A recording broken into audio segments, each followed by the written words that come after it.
একটা বাচ্চা সে যখন জন্মগ্রহণ করে সে কাঁদে না মা? সে কাঁদে না? কি বলে কাঁদে গো? উয়া উয়া বলে কাঁদে। কি বলে কাঁদে? উমা বলে কাঁদে।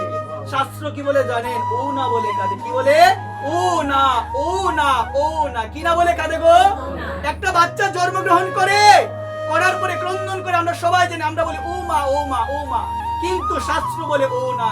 গর্বে যাকে আমি দেখেছি সে তো ও না। গর্বে কাকে দেখেছি গো? ভগবানকে। এখন কাকে দেখলাম? ওই ভগবানকে তো আমি আর পাচ্ছি না। ও না, ও না। একবার প্রেম সে বলো রাধে রাধে। ভগবানকে দেখেছিলাম, ভগবানকে পাচ্ছি না। ও না, ও না বলেছিলাম, কেঁদেছিলাম, কিন্তু মায়া ধরেছে। মায়া এমন ভাবে ধরেছে, ভুলে গেলাম কাকে? পরম আপনকে ভুলে গেলাম। কিন্তু একদিন তার কথা মনে পড়বে, যেদিন আমার সাথে কেউ যাবে না। একবার প্রেম সে বলো রাধে রাধে। এই কারণে মনে রাখতে হবে, ভগবান বিনে বান্ধব কেউ নাই। ভগবান হলো